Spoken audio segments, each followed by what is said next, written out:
Bonjour à tous, bienvenue à cette nouvelle table ronde Prime Time Cross Media sur la communication responsable et les enjeux business. Pour en débattre, j'ai le plaisir d'accueillir autour de cette table Nicolas Le Hérissier, directeur marketing de Oura.fr, donc supermarché en ligne, Vincent Roger, directeur marketing et communication de Whirlpool France, Nicolas Boutet, président de Vedia, éditeur de solutions de publication multicanal, et à ma droite, Karim Soleil Avou, directeur marketing France, Hôtel F1 et Étape Hôtel. Alors messieurs, pour démarrer dans le vif du sujet, le thème de cette table ronde porte sur la communication responsable. Aujourd'hui, est-ce que pour vous, ce thème-là, cet axe de communication est une nouvelle opportunité de communication avec de réels objectifs business en face, des objectifs prédéfinis, ou est-ce que c'est un vrai engagement de société? Nicolas Le Hérissier, je vous laisse prendre la parole. Merci Majda. Concernant Oura.fr, la communication responsable en fait est un engagement depuis quelques années. Et cela dépasse même le cadre de la communication, puisque nous nous sommes engagés dans les thématiques du développement durable depuis quelques années, que cela soit au niveau des comptes écologiques pour nos clients, qui peuvent mesurer notamment les économies en CO2 qu'ils réalisent en commandant chez nous, mais aussi sur des dossiers comme le suremballage. Donc c'est véritablement un engagement transversal de l'entreprise et tous nos choix aujourd'hui, que ce soit des choix de prestataires, choix de médias, sont conditionnés par cette condition. D'accord. Votre implication dans la fondation Nicolas Hulot, elle porte sur quoi ? Alors en fait, depuis 2005, je me suis engagé auprès de la Fondation Nicolas Hulot en tant que consultant en communication à titre bénévole. C'est un engagement citoyen.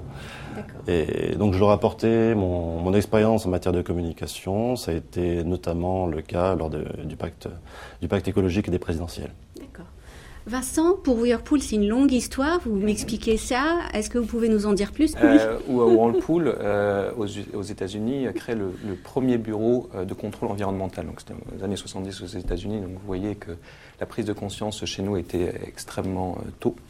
Et on a travaillé sur cet axe-là depuis 1970. Il faut savoir que sur l'électroménager, 90% de l'empreinte carbone d'un produit électroménager pendant son utilisation. Donc, et le 10% restant étant sur la fabrication et sur le recyclage.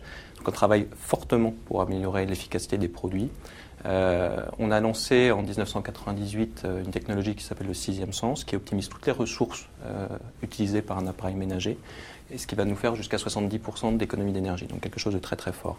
En termes d'engagement d'entreprise, on était la première entreprise du secteur électroménager à ratifier le protocole de Kyoto en 2003, donc avec un engagement très fort de réduction des gaz à effet de serre.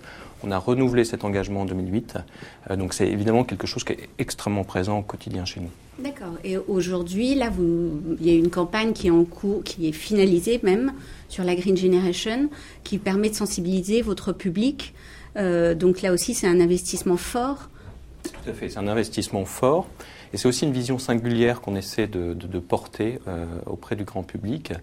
On considère que quand on parle d'écologie, c'est tout à fait compatible avec le plaisir d'utilisation, le design. Donc voilà. Et on considère qu'en tant que leader, c'est aussi notre rôle d'associer tout ça. Donc on ne fait pas de compromis et on porte un concept qui s'appelle l'éco-plaisir, où on dit que économie, écologie, plaisir d'utilisation, c'est tout à fait compatible et c'est ce qu'on porte comme notion du progrès pour les années à venir. D'accord. Karim, pour Accor et les chaînes que vous représentez, les chaînes d'hôtels que vous représentez, quels sont les engagements ? Alors, pour les deux chaînes très économiques, voire même low cost pour Hôtel F1, il était important pour nous d'avoir deux types d'engagements. Un engagement écologique, mais aussi un engagement social. À titre d'exemple d'engagement écologique, nous avons un programme au sein du groupe Accor qui s'appelle Plant for the Planet. À chaque fois qu'une serviette n'est pas lavée et peut être réutilisée, nous replantons des arbres, c'est-à-dire que nous reversons en fait une partie des économies à des ONG qui reforestent. Nous avons également l'ensemble de nos boissons chaudes qui sont labellisées Max Havelaar, ce qui représente des volumes extrêmement importants aujourd'hui en France et parmi les premiers en termes de distribution de produits Max Havelaar. Sur le chantier plutôt égo, c'est-à-dire social, 3 programmes, un programme avec les Restos du Cœur, un partenariat avec les Restos du Cœur qui nous permettent de proposer en primaire aux Restos du Cœur un certain nombre d'emplois que nous avons proposés dans nos hôtels, un programme manager pluriel avec l'ambition de donner de plus en plus de responsabilités, de postes à responsabilité, de direction aux femmes, avec une progression. Aujourd'hui, nous avons une majorité de femmes qui sont directrices d'hôtels économiques. Et un dernier, qui est le plus récent, qui est le manager de la diversité, c'est l'accès aux handicapés, là aussi, à des postes à responsabilité dans nos établissements. Et Nicolas, au sein de Vedia, vous accompagnez les directions de la com et du marketing et vous proposez des solutions qui font du bien à l'environnement. Quelles sont aujourd'hui les préoccupations? Est-ce que c'est clairement des préoccupations récurrentes auprès de vos clients? Oui, alors c'est une approche un peu directe. Alors, pour Vedia en tant que tel, nous sommes d'abord une PME, nous sommes plutôt dans le logiciel que dans l'industrie, et nous ne sommes pas grand public. Donc on aurait pu penser qu'on n'était pas directement préoccupé par tout ce qui concerne le développement durable. Cela dit, ça reste effectivement un engagement citoyen. Et donc on a fait il y a 2 ans un premier bilan carbone qui était peut-être assez précurseur pour une petite entreprise, encore une fois. Donc voilà, donc c'est effectivement un engagement. Au sein même de la société, on essaye de faire à notre niveau ce qu'on peut faire. Après, au sein des logiciels et des outils qu'on peut promouvoir, effectivement, l'objectif, et c'est là où les enjeux business rejoignent cet engagement citoyen, c'est une communication la plus efficace possible. Et l'efficacité, finalement, elle se traduit aussi par une moindre consommation de papier, une plus grande, donc encore une fois, une plus grande efficacité, un plus grand ciblage dans la communication. Et donc le fait d'arriver à minimiser le nombre de supports pour justement répondre à ces enjeux citoyens de développement durable et écologique au sens très large.